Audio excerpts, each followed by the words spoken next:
everybody. This is NOSHO. This is part 3 of Avoid Dance. And just like Osho, you might find that you might be able to say if you watch all 3 videos, and this is part 3, that I am contradicting myself. And of course that's okay.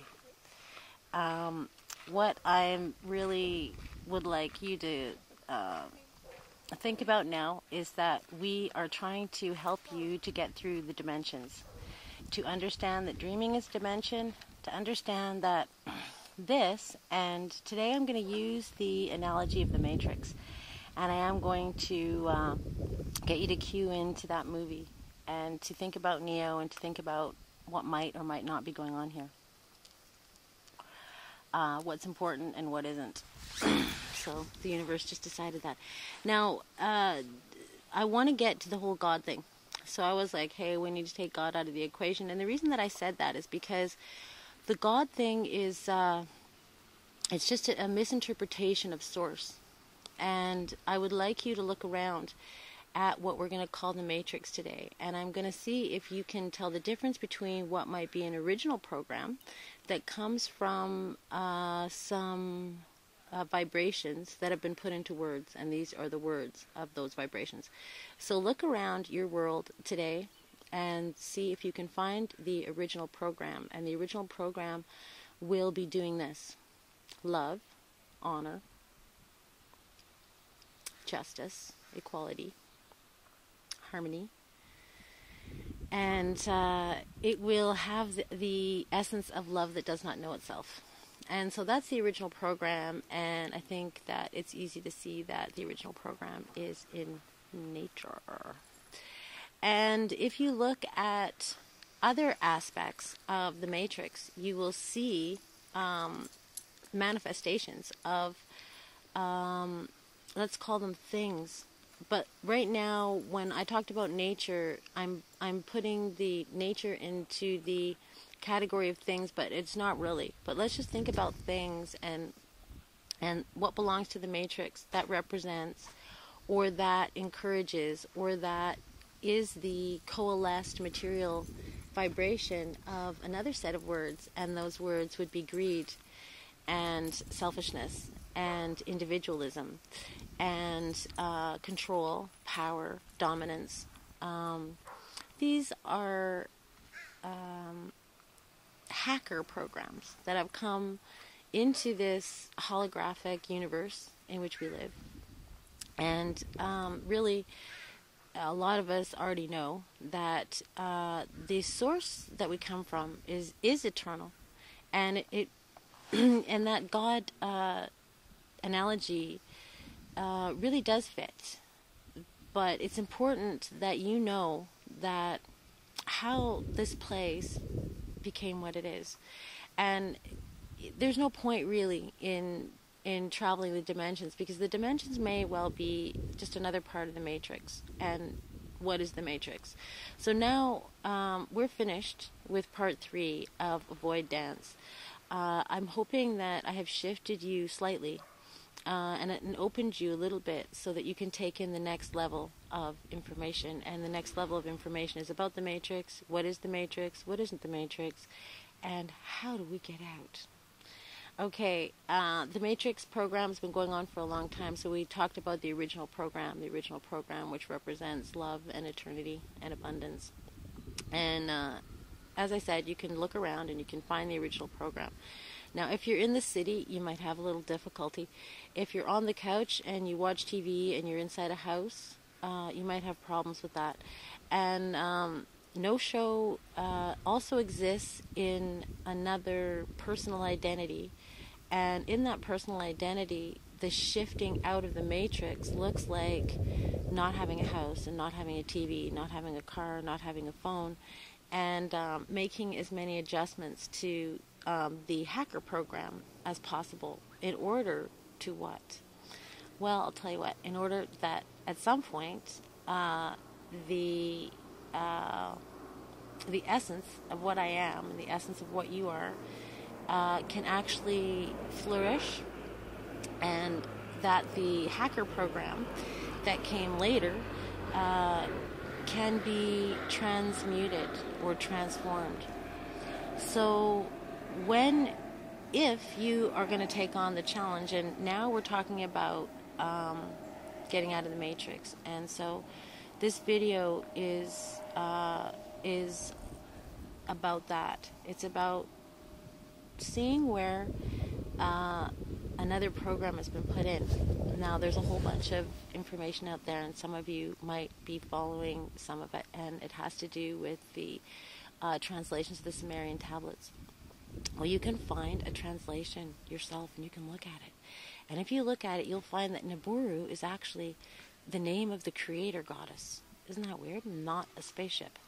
And why am I bringing that up? Because I believe that it was indeed a feminine aspect of the universally eternal consciousness, which there's no escape from, but that focused vibrations and sound and frequency into a paradise that we call Earth. And I believe that later on, some hackers came along, and they did insert programs into our energetic bodies, which are our nervous system, and they saw that they could pull us away from the knowledge of our origins and pull us away from energetic technologies. And great and huge civilizations are being uncovered. Michael Tellinger at the forefront of that.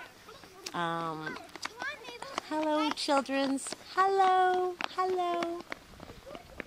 Getting us to understand that we have a far longer history than 6,000 years. And so what he's done is he has brought forward, hello you, look at this. See, this dog is not part of the matrix. Perfectly natural being. Oh, totally great. Just perfect. The cameo there. And just on that note, it's important to be natural, to not be controlled. It's important to, if you want to get out of the matrix, stop following the stupid programs that are based on greed and selfishness. See how that works for you. Because, in fact, the squirrels and the birds and everything else that remain connected to that as much as they can, when they are, like you and I, pulled out of the original program and put into cities and so on, yeah, crazy. But, so anyways,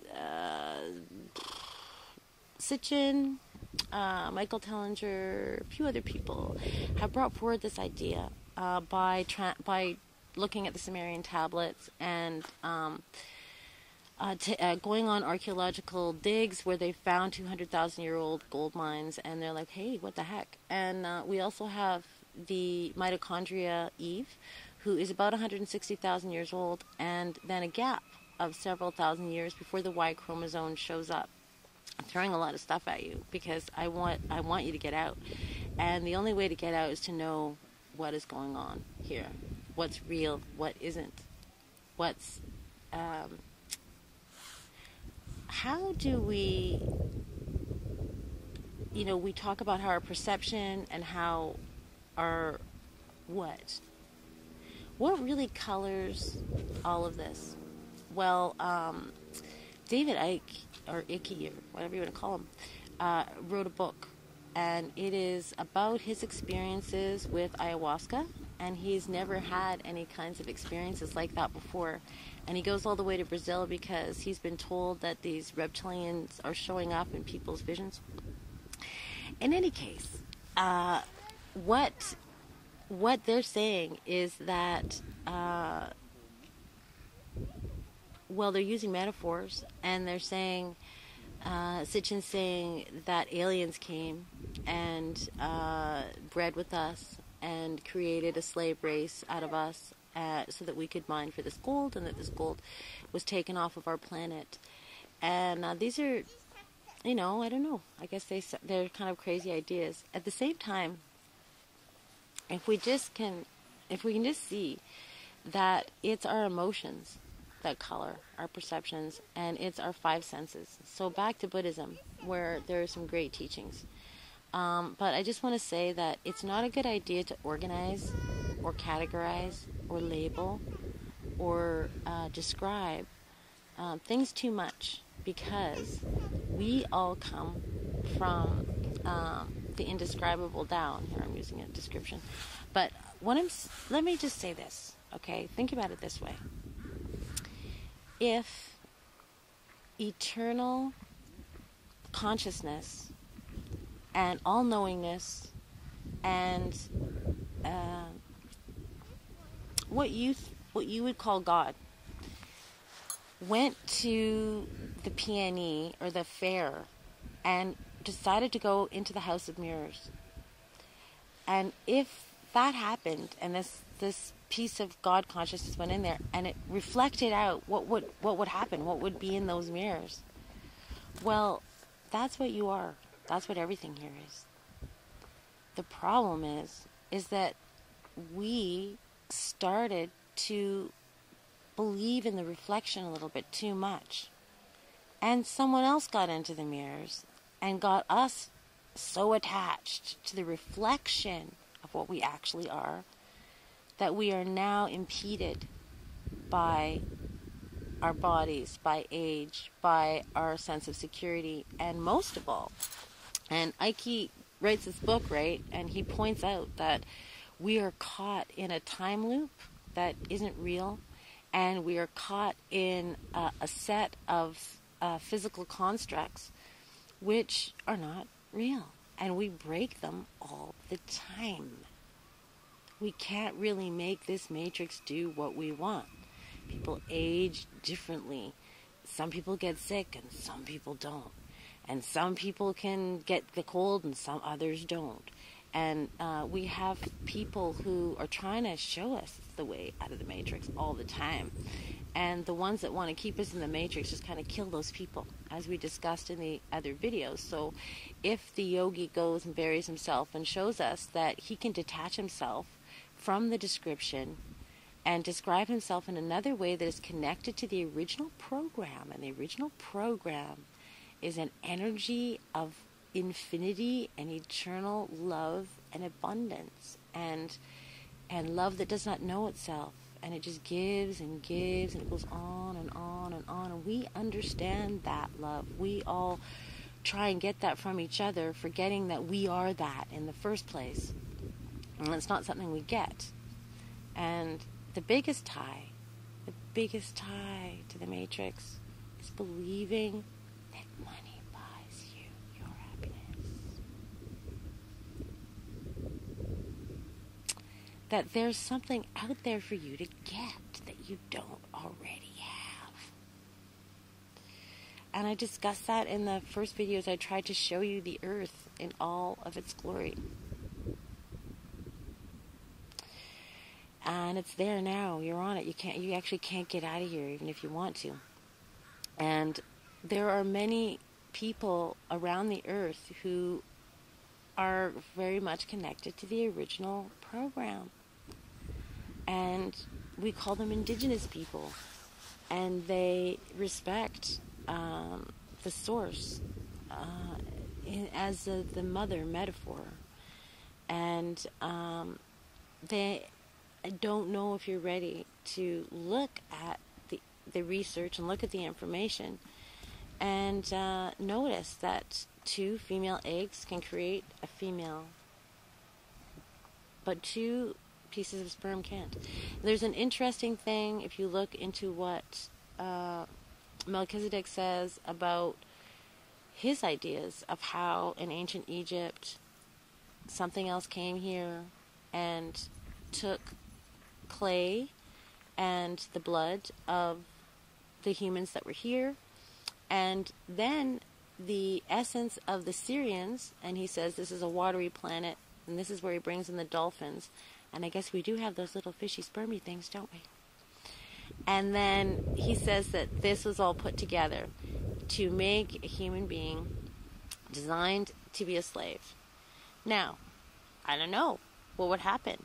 What if a feminine, beautiful, motherly aspect of eternal consciousness got into the House of Mirrors, kind of looked at herself a little too much and got a little too attracted to her own reflection, and that reflection became materialized as the material subconscious dream of this feminine aspect of all that is. And then maybe the male aspect of all that is wanted to get in on it. And maybe, we're just trying to figure out how to be the best embodiment of the original program that we can. And that simplifies things a lot, doesn't it? We don't have to learn how to shift the dimensions. We don't have to learn how to go into the void or meditate. We don't have to do anything really. But follow the lead of the original program and help those aspects of the original program that are embodied. They call themselves Indigenous people a lot. That doesn't mean they're the only ones that are working at that program, but if you look around, you're gonna find that there's some pretty wacky people saying some pretty wacky things, and those wacky people are right on the money, but just not that money. And the ones that have tried to make money into energy and have tried to balance that, they may not realize it, but they're just moving away from the original program.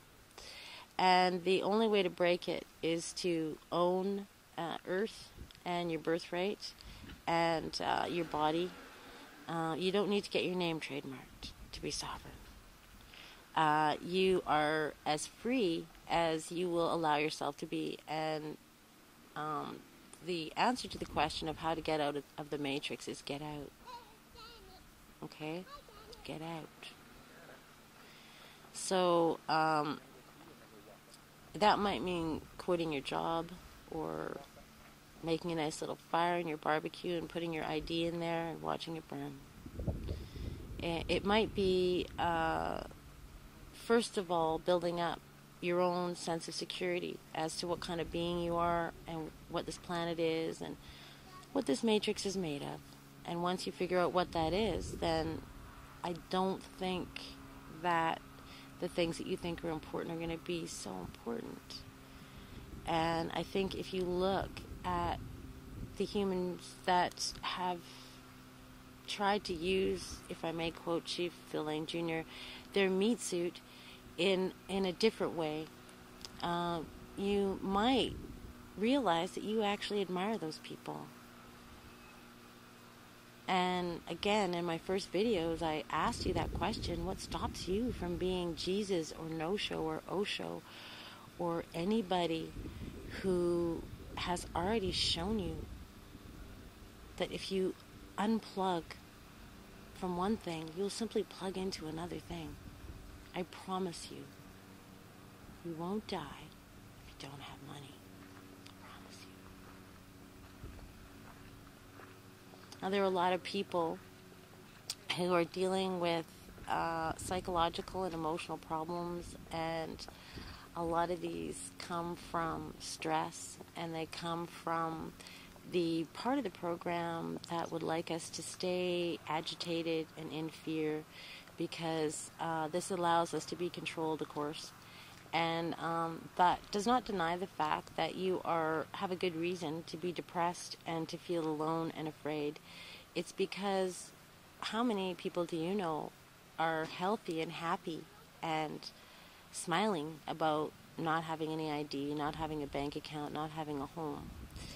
And how many people really want to disengage the forms of security that we have built up for ourselves that are completely attached to our five senses, that are attached to our body?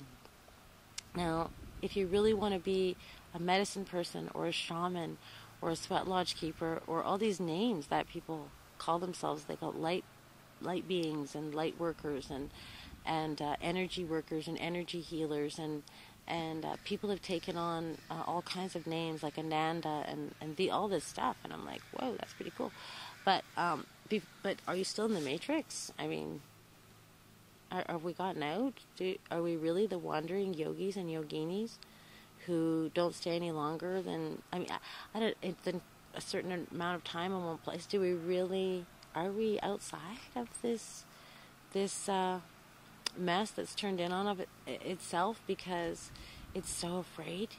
Did we really get past our fears? Did we really go to the wilderness? Are we afraid of the dark? Are we afraid of being hungry, cold, hopeless? Do you think there's such a thing as hopeless? Anyways, I think I'm going to leave you now with all that stuff, and a little Coney question: who invented God? You did.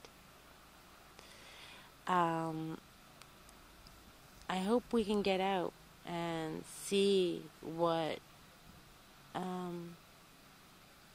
we are, where we came from, where we're going very soon, and that we can love the hackers because they're part of us now, and we're part of them, and realize that truth and love are the only powers or swords or material things that you might need, even though they're not material.